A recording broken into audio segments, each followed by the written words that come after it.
It's a wonderful feeling to be here at Forbes India Leadership Awards. And we are going to have a special panel discussion today with three young minds who are building very innovative businesses. All of them are of the age between 18 and 20, and all of them are trying to change this world. Please join me in welcoming the showstoppers for today's panel discussion. We have three very bright people. We have Rutik Thorat, who is a researcher at the age of only 19. He suffers from sickle cell disease and has been working with High Media in Mumbai for the treatment of sickle cell disease. We have Nikhiya Shamsher, the founder of QuitPuff.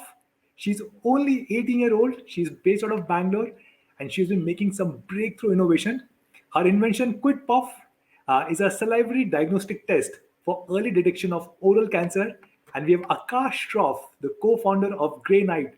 He's only 20-year-old, and the company has been using a provisional patent for wildlife monitoring to provide low-cost access for removing sensing data for tracking various avian species. Now, all of them are super young. It's interesting because when I was 18, 20-year-old, I had no idea what I was wanted to do in life. And it's so amazing to see these really bright people, young people at such young age trying to change the world. So let's get started. Hopefully, we'll have some fun. I'm going to ask them questions about their life, their work, and how did they start these businesses at such young age. So let's start with the oldest one in the group, still probably so young, Akash. Akash, do you mind telling us a little bit about yourself? What does your company do, and how did you start this company? Sure.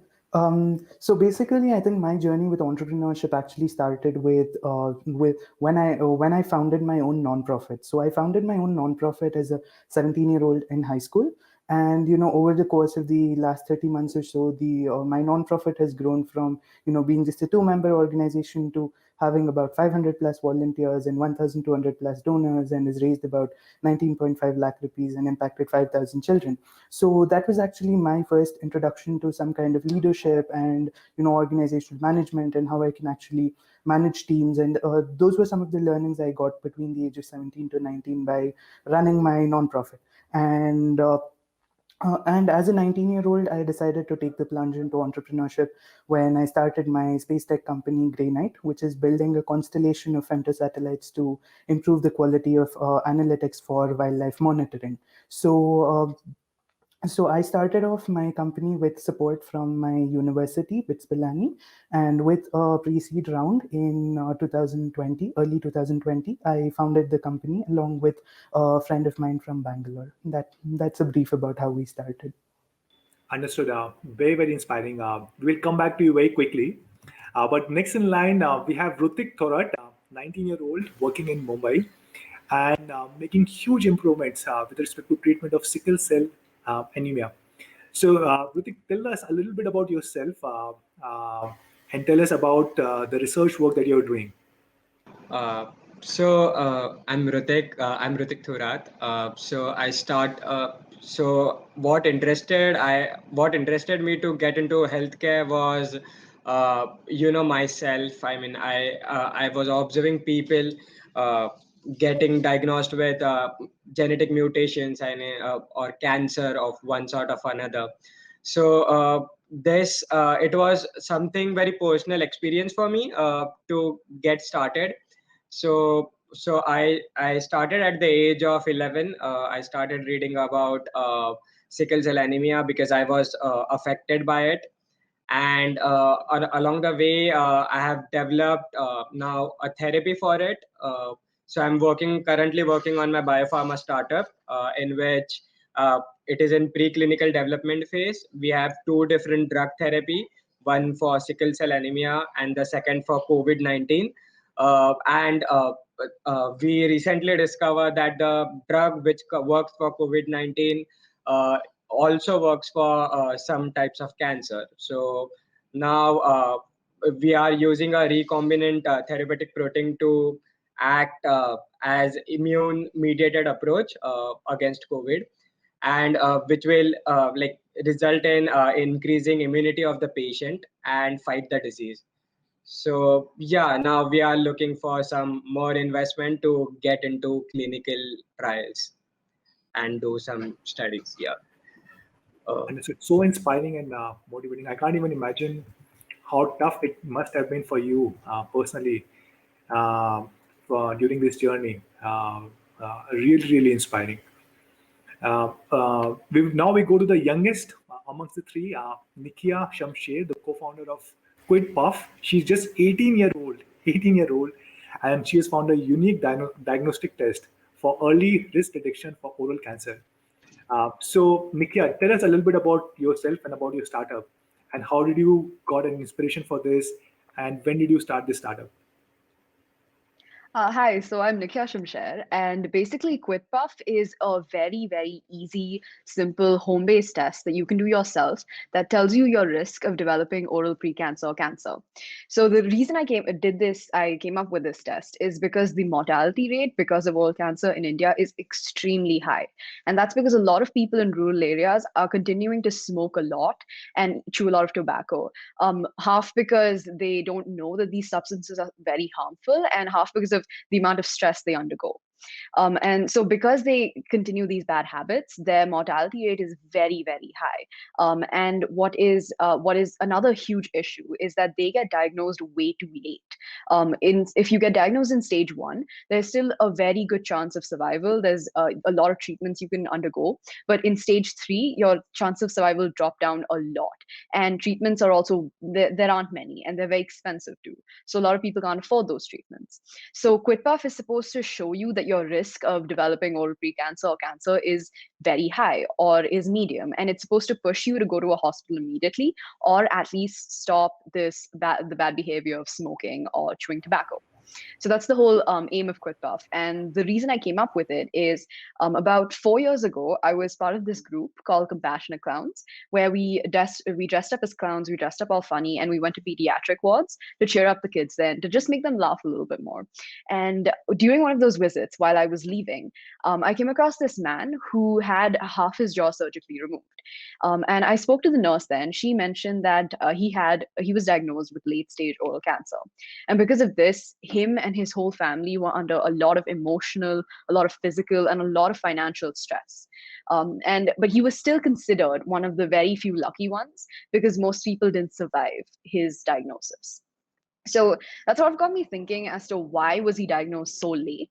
Why couldn't I mean, if he was diagnosed a little bit earlier, the prognosis could have been much better. His treatment could have been easier. Everything would have been it would have been a less stressful situation. So I went home, I did a bunch of research on this, and I realized that we've been doing a lot of research on treatment, a lot of research on new diagnostic methods, but not enough on prevention. So that sort of pushed me into researching this angle. What were some of the biggest challenges, and how did you manage your school life, your work life, and some of the early challenges that you faced?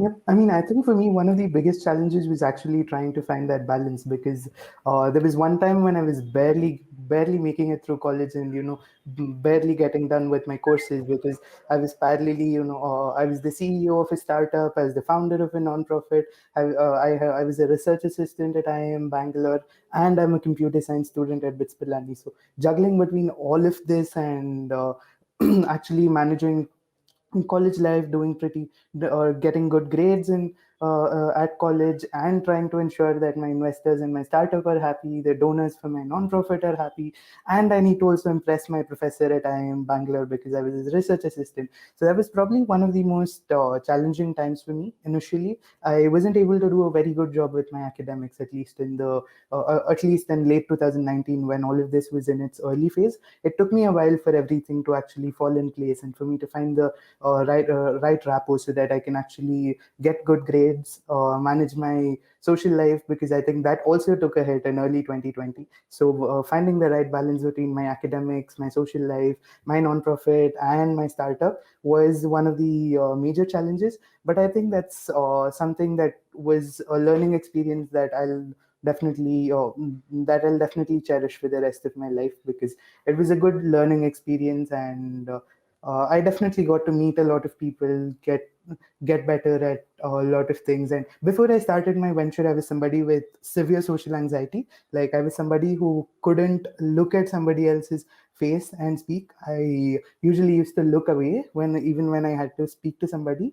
The kind of confidence that starting two of my own ventures and doing something impactful early gave me was that's something I think was one of my biggest challenges, overcoming my social anxiety and being able to speak to people, because I had severe stage fright. Like if I go back 3 years, I couldn't hold a mic and talk. Like I tried speaking and I had severe stage fright and I just left the mic and walked off. So that was the kind of social anxiety I had. So overcoming that kind of social anxiety and actually being able to start off with two ventures, I think that was one of the biggest challenges I had to face. At Xiaomi India or MI India, we take pride in the fact that our leadership team is so young. A lot of our leaders are like early 30s, mid 30s. I just turned 40 and I'm considered to be an oldie in the company. But you guys are in like your teens, you're 18, 19, 20. And I'm sure in your team, in your company, you must be having people who are significantly older than you are. You must be working with partners who are significantly older than you. So when you as an individual either work with team members who are significantly older or with partners or with other individuals who are significantly older, what is typically their reaction and how do you manage it? Let's start with the youngest person in the team, Nikhiya. How has been the experience working with much older people like 35, 40, 50, while running your startup? It's definitely an interesting experience. I think in the beginning there's a lot of resistance because all the adults are trying to see, is this person legit? Are they actually very committed to their work? So in the beginning there is a little bit of tension, but I think once they see your passion, it does get a lot easier. And I think it's a very interesting dynamic because you have someone you can learn a lot from, and they also tend to get very excited and very passionate seeing someone so young getting so excited about their work. So I definitely think it's a very unique experience, but definitely one that's well worth it. Okay, well, maybe just switching gear, right? You guys are so young. You're going to school or your colleges, running a business. Is there something that you guys miss? Like sometimes you want to go out and party, you want to go for a Friday night movie, and you're not able to do it because you have so many responsibilities and you're doing it. You have a team to look after. You have to manage your investors. You're running a business. You have to take care of the entire family, the startup that you're running or the research that you're doing. Something that you miss that you wish you could do from time to time. Uh, Rutik, anything that you miss? Yeah, I miss out. I mean, like going on trips with friends. So I haven't taken a vacation since the age of 16, I would say, because I used to travel to like beautiful places like Goa and I mean many places for exams and all. So I or any research work. So I didn't really get time, but even this journey has a different fun, and I guess like. Uh, After some years I would just look up to this journey and cherish it, how beautiful it was, and it is a kind of different experience. So yeah, you can just make up your mind that yeah, we can enjoy this journey too. Amazing. Thank you so much, all three of you. So with this, we come to the end of our discussion. Guys, I really enjoyed this. And I'm not saying this just because I'm sitting in front of you, but let me tell you, this was probably the most engaging and perhaps one of the most inspiring discussions that I had in my life. All of you are so young, less than 20 years of age, and you have so much of clarity on what you want to achieve in life. And that's so incredible. Trust me, when I was your age, I think I said this earlier, I'll once again repeat, I had no idea what I want to do in life. Even when I was 30, I was clueless. And at such a young age, you have already found the passion for your life and you are working so hard to achieve this, making so many sacrifices. Truly inspiring. And I'm sure a lot of thousands and lakhs of young kids who are watching the show right now, they will be inspired and I'm sure we will make this world a better place. So thank you so much. I thoroughly enjoyed it.